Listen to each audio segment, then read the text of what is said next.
Vous avez déjà remarqué une chose? Il existe des situations qui n'existent nulle part ailleurs.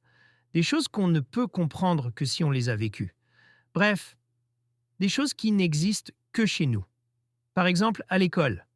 Le prof entre en classe et écrit une équation au tableau, et dès cet instant, personne ne comprend. Même le tableau a l'air surpris. Puis le prof se retourne tranquillement et dit ⁇ C'est facile ⁇ Facile pour qui? Même la craie hésite à continuer. Il pose la question et là, silence total. Toute la classe baisse la tête comme si les réponses étaient écrites par terre. Et puis soudain, un élève lève la main. Il donne une réponse qui n'a absolument aucun sens. Mais vraiment aucun. Le prof regarde, réfléchit 2 secondes et répond « Exactement ». À ce moment-là, toute la classe est soulagée, sans savoir pourquoi. À l'école, tu ne comprends rien, mais tu passes quand même en classe supérieure. Et ce genre de logique ne s'arrête pas là. Prenons le taxi, par exemple.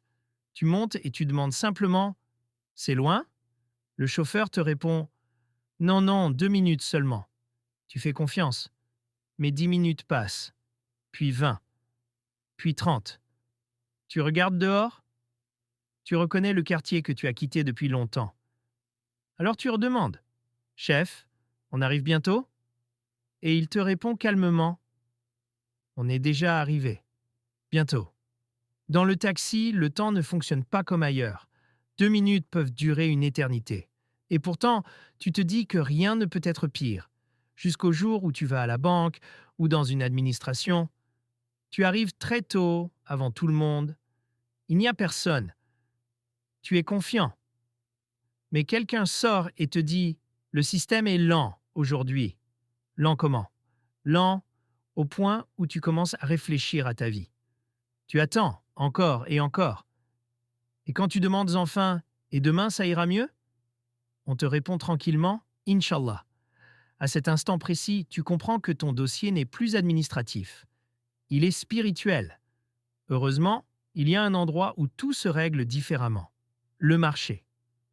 Là-bas, le vendeur te regarde droit dans les yeux et te dit « C'est mon dernier prix ». Tu refuses et tu fais 2 pas. Il te rappelle aussitôt « Reviens, c'est toi mon frère ».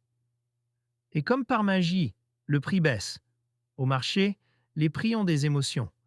Ils changent selon ton visage, ton courage et ta manière de partir. Finalement, toutes ces situations ont un point commun. Elles n'existent pas dans les livres. Elles n'existent pas dans les films. Elles existent dans notre quotidien. Et si on en rit aujourd'hui, c'est parce que c'est vrai. Parce que c'est nous. Bienvenue sur La Dose. Une dose, une histoire. Abonnez-vous pour ne pas manquer les prochaines vidéos.